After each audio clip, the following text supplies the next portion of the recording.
Right ఇక ఏ చర్యకైనా full support, ప్రతీకారం తప్పదు. ఇది భారత ఆత్మపై జరిగిన దాడి. ఇందుకు వారు భారీ మూల్యం చెల్లించుకోక తప్పదు. ఉగ్రవాదులు ఎక్కడ నెక్కినా వెతికి శిక్షిస్తాం. కళ్ళకు కూడా ఊహించని విధంగా శిక్ష వేస్తాం. వారికి మద్దతిస్తున్న వారిని సైతం వదలబోం. ప్రపంచం అంతా కూడా మా ప్రతీకారం ఎలా ఉండబోతుందని నరేంద్ర మోడీ గారు నిన్న బీహార్ పర్యటనలో వెల్లడించారు. నా గట్టిగానే బాగానే వార్నింగ్ ఇచ్చినట్టు, అంటే హెచ్చరిక జారీ చేశారు. వాళ్ళని ఎక్కడ ఉన్నా కూడా మేము వెతికి వచ్చి వాళ్ళని ప్రజల ముందు శిక్షిస్తాం ఖచ్చితంగా అని చెప్పేసి ప్రజలు ఎదురు చూస్తున్నారు కాబట్టి ఖచ్చితంగా చర్య అనేది త్వరలోనే చెప్తామని చెప్తున్నాడు. ఇంకా యుద్ధం జరిగితే పాక్ నిలబడేనా? భారత్ నిర్ణయాలపై ప్రతీకార చర్యలకు సిద్ధమైన పాక్. రెండు దేశాల మధ్య నివురుగప్పిన నిప్పుల ఉద్రిక్తతలు. భారత్ దాడి చేస్తే ప్రతి దాడికి సిద్ధమని పాక్ ప్రకటన. సైన్యానికి ఇప్పటికే స్పష్టమైన ఆదేశాలు ఇచ్చిన పాకిస్తాన్. సింధు జల ఒప్పందంపై భారత్ తీసుకున్న నిర్ణయం గుర్రు. పహల్గాం ఉగ్రదాడి తర్వాత భారత్ అంటే భయపడుతున్న పాక్. సరిహద్దుల్లోకి యుద్ధ విమానాలు మహరింపు కమ్ముకున్న యుద్ధ ఛాయలు. పాకిస్తాన్ అదుపులో భారత్ బీఎస్ఎఫ్ జవాన్. అనుకోకుండా పాక్ సరిహద్దు దాటిన బీఎస్ఎఫ్ జవాన్ తక్షణమే విడుదల చేయాలని భారత్ డిమాండ్. రైట్గా కాంగ్రెస్ పాలనలో గ్రామ స్వరాజ్యం గాడి తప్పింది. గ్రామంలో కనీసం వసతులు లేవు. పల్లె ప్రజలకు గుక్కిన మంచినీళ్ళు దిక్కులేదు. 10 ఏళ్ల బీఆర్ఎస్ పాలనలో స్వరయుగం. గ్రామ స్వరాజ్యం కోసం గాంధీ కలను నిజం చేస్తా.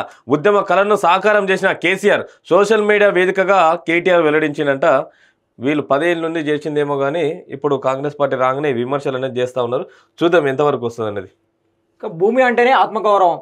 భూభారతితో పారదర్శక విధానం. దరఖాస్తు చేసుకున్న వారి సమస్యలు తీరుస్తాం. బీఆర్ఎస్ ధరణితో రైతులకు తీవ్ర నష్టం.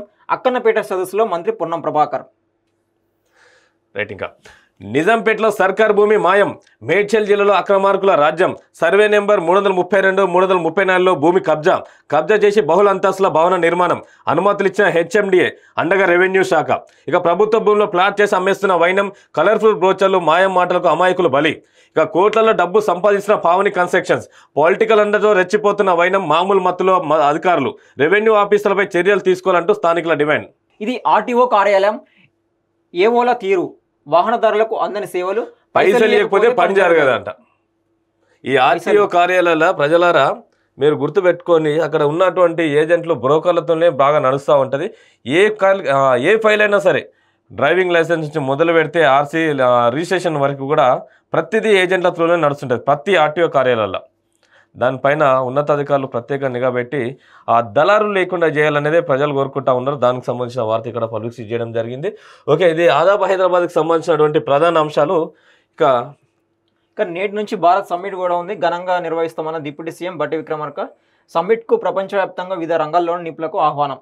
నేటి నుంచి భారత్ సమ్మిట్ కూడా జరగబోతోంది. కాంగ్రెస్ వాళ్ళకి సంబంధించింది.